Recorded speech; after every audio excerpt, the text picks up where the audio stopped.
So it's Rob here, without Pat and Jeff for a change, remotely doing an interview with my good friend Radar, who is the CEO of Lexofon and very well known to all of you listeners in Finland. And I'm going to let Radar introduce himself, and you'll be kicking yourself to think, where do I know this guy from? Pleasure to be here, Rob. Fortunately, my face is probably not familiar to most people. Makes my life a whole lot easier walking in the streets. I am, however, arguably the most widely heard Finnish voice in the world. Not because of my pretty voice or deep sexy voice or anything like that, but as they say in the content production media industry, although content is king, distribution is King Kong, because if you, for instance, travel by train in Finland, you will hear me potentially saying something like Pasila, Tikkurila, Tampere, junassa on diskovaunu, hyvää matkaa. Or if you're trying to reach your significant other, you're wondering where he or she might be, it's late in the evening, why aren't they home already, you're trying to call them, there might be a strange foreign guy answering the phone, saying something along the lines of tavoittelemani henkilö puhuu toista puhelua. Olkaa hyvä ja odottakaa sulkematta puhelinta. Personen ni försöker nå talar ett annat samtal. Var god dröj utan att avbryta samtalet. Your wife is with me right now, don't call again.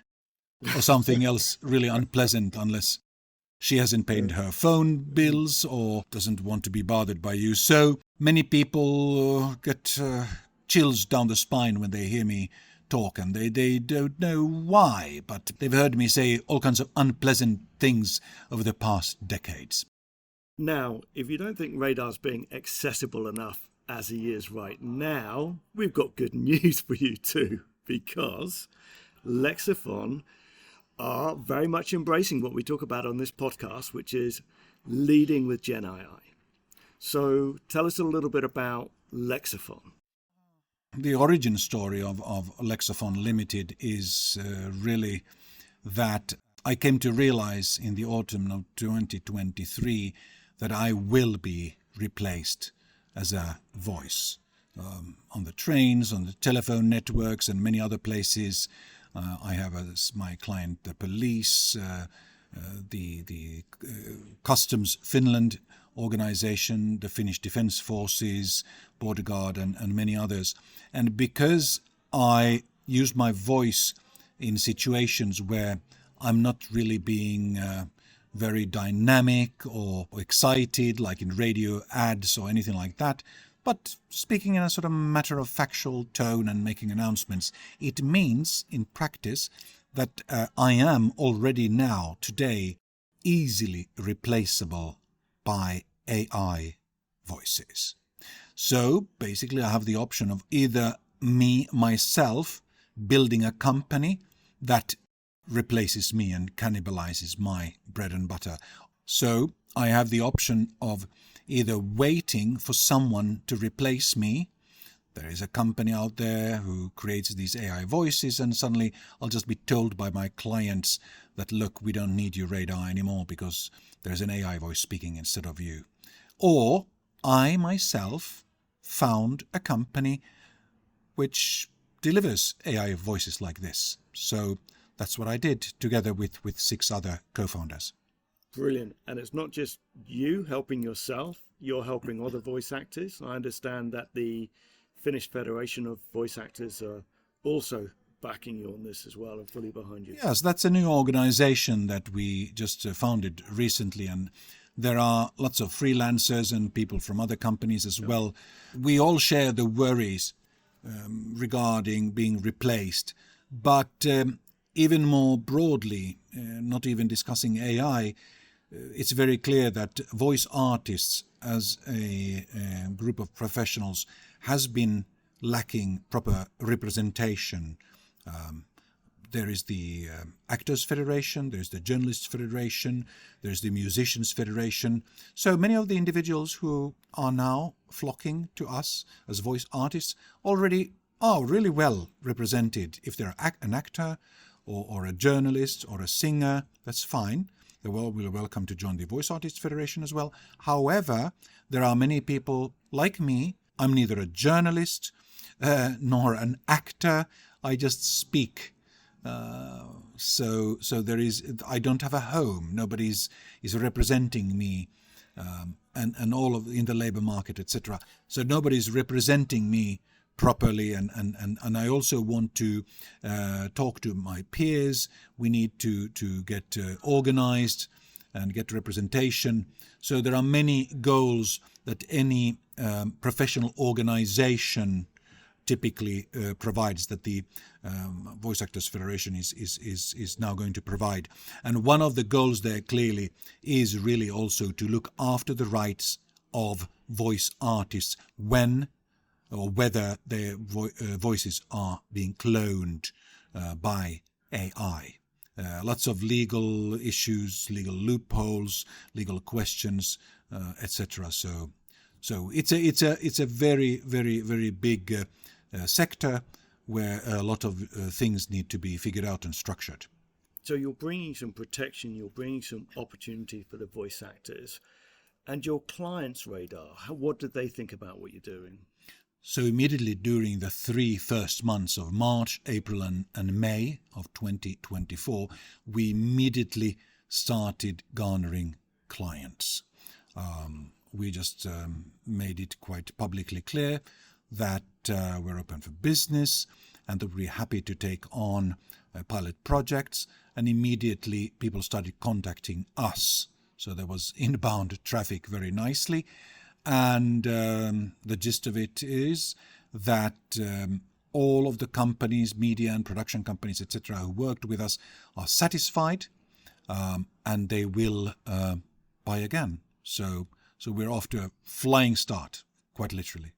So a lot of the topics we've been talking about in the podcast has been about business leaders using AI and what it's going to do to impact the value of their business, the roles that the employees are going to have, etc.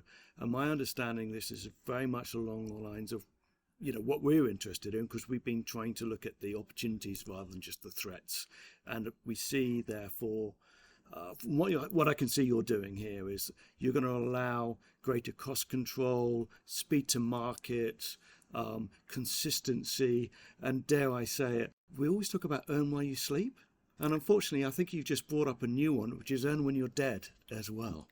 That's a really interesting one. Of course, I mean, if you're an artist, you've written books or made films or created art or anything like that, obviously the creations which you've created will outlive you, and they can still be monetized. The interesting novel aspect here is that when a person has passed away, the voice of that person can still now be used for creating new productions and still be monetized as a voice, not as a ready-made creation, but as one of the aspects, biometric patterns of that individual. So the voice can live on and keep speaking and keep singing. And that, of course, quite novel. And in terms of revenues for an artist, it's quite nice, because one of the cornerstones of the business of Lexofon is that whilst an artist might, for a gig, get, let's say, 600 euros, they spend hours and hours of work, in some cases, creating an audiobook, for instance. Mm-hmm. In the case of Lexofon, once we have created an AI-generated voice of the voice of this voice artist, we can then use it to create the audiobook much more quickly and with good quality, so that the voice artist doesn't need to go into a studio. In a few weeks, they just get the money into their account. Not 600 euros, which they might have received otherwise, but maybe around 450 or 500 euros, which is a lot of money for not doing anything. And that is part of the fair play strategy and a cornerstone of in the operations of Lexofon. And the client gets this cheaper, they get it faster. Correct. Yes. Of good quality and very conveniently, mind you, instead of emailing and booking studios and blah, blah, blah, blah. In the best case scenario, within an hour of two of them just letting us know what they need, they'll have it. Now, we're not terribly technical on this podcast. We can delve into that if we want to.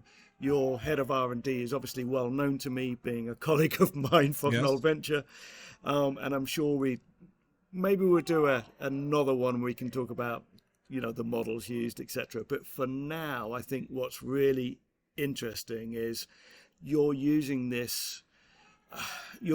tools that you've created to help speed this up, to get the quality, get the consistency, etc. And in the future, and in the very near future, the idea is that the client will actually have a user interface, the front end themselves. Absolutely. Yeah. I mean, now we're in a forge. Sparks are flying and billows are pumping air and there is magic in the air. It's hot, and we're forging these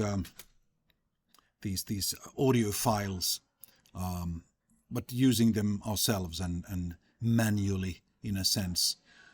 Now, as our knowledge and skills evolve and our tools improve, what will happen during the autumn of 2024 is that these tools will then be usable via a web interface, as you said, by clients themselves. So there is a growing portion of automation. It's going to be even faster, even easier than before. So that's what we are building right now. Brilliant. This has been really interesting, Radar. Thank you. Now, for those of you who have got any doubts about the quality of this and whether you can spot the difference, we're both going to be at an event tomorrow, Radar and I, and it'll be interesting to see the results. And at the booth, people will be able to come along and listen to 5 recordings, and they'll have to guess which one was done with a live actor and which one was generated with a clone. And when I talk about clone, a fair, protected clone of the voice actors. Great voices, fair play. That's what we're doing. Wonderful. Thank you.